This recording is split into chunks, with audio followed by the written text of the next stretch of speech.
Hi ಎಲ್ಲರಿಗೂ ನಮಸ್ಕಾರ. ಪರಿಸಲ್ ವ್ಲಾಗ್ಗೆ ಸ್ವಾಗತ. ದಯವಿಟ್ಟು ಎಲ್ಲರೂ ಸಬ್ಸ್ಕ್ರೈಬ್ ಮಾಡ್ಕೊಂಡು ವಿಡಿಯೋ ನೋಡಿ. ನಿಮಗೆ ಹಿಂದಿನ ವಿಡಿಯೋದಲ್ಲಿ ತೋರಿಸಿದ್ದೆ ನಾನು ಟೆರೆಸ್ ಮೇಲೆ ಗ್ರೋ ಬ್ಯಾಗಲ್ಲಿ ಅರವೆ ಸೊಪ್ಪಿನ ಬೀಜ ಬಿತ್ತನೆ ಮಾಡಿದ್ವಿ ಅಂಥೇಳಿ. ನೋಡಿ ಈಗ ಸೊಪ್ಪು ಎಷ್ಟು ಚೆನ್ನಾಗಿ ಬಂದಿದೆ. ನಾನು ಆಲ್ರೆಡಿ ಒಂದು ಸರಿ ಕುಯ್ಕೊಂಡಿದ್ದೀನಿ, ಇದು ಎರಡನೇ ಸರಿ ಈ ಥರ ಬಂದಿರೋದು. ಈ ಸೊಪ್ಪು ನಾವು ಕುಯ್ಕೋತಾದ್ರೆ ಮತ್ತೆ ಬರ್ತಾನೆ ಇರುತ್ತೆ, 1 ವರ್ಷದವರೆಗೂ ನಾವು ಆ ಸೊಪ್ಪನ್ನ ಉಪಯೋಗಿಸ್ಕೋಬೋದು, ಬರ್ತಾನೆ ಇರುತ್ತೆ ಮತ್ತೆ. ನೋಡಿ ಈ ಥರ ನೀಟಾಗಿ ಕಟ್ ಮಾಡ್ಕೋಬೇಕು. ಕಟ್ ಮಾಡಾದಮೇಲೆ ಸ್ವಲ್ಪ ಗೊಬ್ಬರ ತಂದು ಅದನ್ನು ಜಡಿ ಮಾಡಿ ಸಣ್ಣಕ್ಕೆ ಅದ್ರ ಮೇಲೆ ಹಾಕಬೇಕು. ಪ್ರತಿ ಸರಿ ಕುಯ್ಕೊಂಡಾಗಲೂ ಈ ಥರ ಹಾಕಬೇಕು. ವಾರಕ್ಕೆ ಒಂದು ಸರಿ ಕುಯ್ಕೋಬೋದು, ಚೆನ್ನಾಗಿ ಬರುತ್ತೆ ಸೊಪ್ಪಂತೂ. ಈಗ ನಾನು 4 ಬ್ಯಾಗಲ್ಲಿ ಹಾಕಿದ್ದು 3ಅಲ್ಲಿ ಕುಯ್ಕೊಂಡಿದ್ದೀನಿ, ಅಷ್ಟು ಸಾಕಾಗುತ್ತೆ, ಜಾಸ್ತಿನೇ ಆಯ್ತದು. ಚೆನ್ನಾಗಿ ಗ್ರೋ ಆಗಿತ್ತು ಸೊಪ್ಪಂತೂ.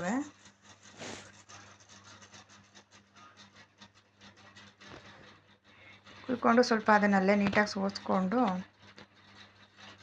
ಬಂದೆ. 2-3 ಸರಿ ಚೆನ್ನಾಗಿ ತೊಳ್ಕೊಂಡ್ರೆ ಸಾಕು. ಮೇಲೆ ಬೆಳೆದಿರೋದಲ್ವ, ಏನು ಗಲೀಜಿರಲ್ಲ.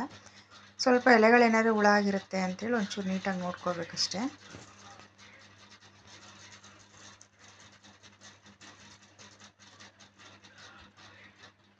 ನಾವು ಬೆಳೆದಿದ್ದ ಸೊಪ್ಪು ಅಂದರೆ ಒಂದು ಎಲೆ ವೇಸ್ಟ್ ಮಾಡೋಕ್ಕೂ ನಮಗಿಷ್ಟ ಆಗಲ್ಲ. ಅದೇ ಅಂಗಡಿಯಿಂದ ತಂದಿದ್ದ ಸೊಪ್ಪಾದರೆ ಅರ್ಧ ಸೋಸ್ಕೊಂಡು ಬಿಸಾಕ್ಬಿಡ್ತೀವಿ. ನೋಡಿ ಈ ಥರ ನೀಟಾಗಿ ತೊಳೆದಿಟ್ಕೊಂಡಿದ್ದೀನಿ. ಇವತ್ತು ನಾನು ಹಸಿ ಅವರೆಕಾಳು ಹಾಕಿ ಉಪ್ಸಾರು ಮಾಡ್ತಾಯಿದ್ದೀನಿ. ಅವರೆಕಾಳು 8-10 ಹಸಿಮೆಣ್ಸಿನ್ಕಾಯಿ, 2 ಟೊಮೆಟೊ ತೊಳೆದಿಟ್ಕೊಂಡಿದ್ದೀನಿ. ಹಸಿ ಕಾಯಿ ಸಾರು ಯಾವುದೇ ಆದರೂ ಅಷ್ಟೇ, ತೊಗರಿಕಾಯಿ ಅಥವಾ ಅವರೆಕಾಳಿಗೆ ಟೊಮೆಟೊ ಅಷ್ಟೇ ಹಾಕೋದು, ಹುಣ್ಸೆಹಣ್ಣು ಹಾಕಲ್ಲ. ನಾನು ಹಂಗಾಗಿ 2 ಟೊಮೆಟೊ ಹಾಕಿದ್ದೀನಿ. ನೀವು ಹುಣ್ಸೆಹಣ್ಣು ಹಾಕೋರು 1 ಟೊಮೆಟೊ ಹಾಕಿ ಒಂದು ಸ್ವಲ್ಪ ಹುಣ್ಸೆಹಣ್ಣು ಹಾಕ್ಕೋಬೋದು. ಇವಾಗ ಕಾಳು ಹಾಕ್ಕೊಂಡು ಮತ್ತು ತೊಳೆದಿಟ್ಟಿರೋ ಸೊಪ್ಪು ಎಲ್ಲ ತುಂಬಿಕೊಂಡು ನಾನು ಕುಕ್ಕರ್ಗೆ ಹಾಕ್ಬಿಡ್ತೀನಿ, ಬೇಗ ಆಗಲಿ ಅಂತ. ತಪ್ಪಲೆಯಲ್ಲಿ ಬೇಯಿಸ್ಕೊಂಡ್ರೆ ಇನ್ನೂ ಟೇಸ್ಟ್ ಚೆನ್ನಾಗಿರುತ್ತೆ. ಇದಕ್ಕೆ ಸ್ವಲ್ಪ ಉಪ್ಪು ಮತ್ತು ಎಷ್ಟು ಬೇಕಷ್ಟು ನೀರು ಹಾಕ್ಕೊಂಡು ನಮಗೆ ಕುಕ್ಕರ್ ಮುಚ್ಚಿಬಿಡೋಣ. ನೀವು ಅದೇ ತಪ್ಪಲೆಯಲ್ಲಿ ಮಾಡ್ತೀನಿ ಅಂದರೆ ಫಸ್ಟು ಕಾಳು, ಹಸಿಮೆಣ್ಸಿನ್ಕಾಯಿ, ಟೊಮೆಟೊ ಹಾಕಿ ಚೆನ್ನಾಗಿ ಬೇಯಿಸ್ಕೋಬೇಕು. 1/4 ಭಾಗ ಬೆಂದಿದೆ ಅಂದಮೇಲೆ ಸೊಪ್ಪು ತುಂಬಿದ್ರೆ ಆಯಿತು. ಸೊಪ್ಪೇನು ಬೇಗ ಬೆಂದ್ಬಿಡುತ್ತೆ. ಈ ಕುಕ್ಕರ್ 1-2 ವಿಸಿಲ್ ಹಾಕಲಿ. ಸೊಪ್ಪಾದರೆ ಬೇಗ ಬೇಯುತ್ತೆ, ಅವರೆಕಾಳಲ್ವ ಒಂದು ಸ್ವಲ್ಪ ಚೆನ್ನಾಗಿ ಬೇಯಬೇಕು, ಹಂಗಾಗಿ ನಾನು 2 ವಿಸಿಲ್ ಕೂಗಿಸ್ಕೊಂಡೆ. ನೋಡಿ ಚೆನ್ನಾಗಿ ಬೆಂದಿದೆ ಇವಾಗ. ಈಗ ನೀಟಾಗಿ ಸೋಸ್ಕೊಳ್ಳೋಣ.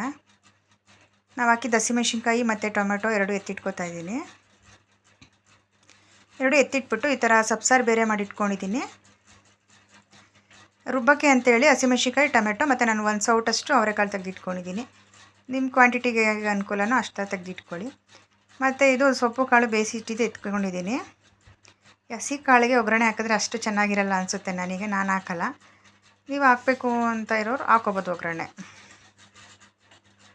ಮತ್ತು ಇದು ಖಾರ ರುಬ್ಬೋದಕ್ಕೋಸ್ಕರ ಮಸಾಲೆಗೆ ಕೊತ್ತಂಬರಿ, 1 ಗೆಡ್ಡೆ ಬೆಳ್ಳುಳ್ಳಿ ತೊಗೊಂಡಿದ್ದೀನಿ, 1 ಸ್ಪೂನ್ ಜೀರಿಗೆ, 1 ಸ್ಪೂನ್ ಮೆಣಸು ತೊಗೊಂಡಿದ್ದೀನಿ. ಇಷ್ಟೇ ಅದಕ್ಕೆ ಆ್ಯಡ್ ಮಾಡೋದು. ಬನ್ನಿ ಇದನ್ನು ಫಸ್ಟು ಒಂದು ಜಾರ್ಗೆ ಹಾಕ್ಕೊಳ್ಳೋಣ. ಕೊತ್ತಂಬರಿ ಆಮೇಲೆ ಹಾಕ್ಕೊಳ್ಳೋಣ. ಬೆಳ್ಳುಳ್ಳಿ, ಜೀರಿಗೆ, ಮೆಣಸು ಫಸ್ಟ್ ಹಾಕ್ಕೊಳ್ಳೋಣ. ಹಾಕ್ಕೊಂಡು ಬೇಯಿಸಿಟ್ಟಿದ್ದು ಮೆಣಸಿನ್ಕಾಯಿ ಮತ್ತು ಟೊಮೆಟೊ ಹಾಕಿ ಸ್ವಲ್ಪ ಚೆನ್ನಾಗಿ ರುಬ್ಕೋಬೇಕು ಮೊದಲು ಇದನ್ನೇ. ಈ ಥರ ಸ್ವಲ್ಪ ಚೆನ್ನಾಗಿ ಪೇಸ್ಟ್ ಆಗಬೇಕು ಫಸ್ಟ್ ಇದು. ಆಮೇಲೆ ನಾವು ಇಟ್ಕೊಂಡಿದ್ದಂಥ ಕಾಳು ಮತ್ತು ಸ್ವಲ್ಪ ಕೊತ್ತಂಬರಿ ಇಷ್ಟನ್ನು ಹಾಕಿ ರುಬ್ಕೋಬೇಕು. ಏನು ಫೈನ್ ಪೇಸ್ಟ್ ಥರ ಏನಾಗೋದು ಬೇಡ, ಸ್ವಲ್ಪ ತರಿದ್ರೇ ಚೆನ್ನಾಗಿರುತ್ತೆ. ಈ ಥರ ರುಬ್ಬಿದ ಮೇಲೆ ಅದನ್ನು ನಾವು ಸಬ್ಸಾರು ಬಸ್ತಿಟ್ಕೊಂಡಿದ್ವಲ್ಲ ಅದಕ್ಕೆ ಈ ಖಾರ ಎಲ್ಲ ಹಾಕಿ ಚೆನ್ನಾಗಿ ಮಿಕ್ಸ್ ಮಾಡ್ಕೋಬೇಕು.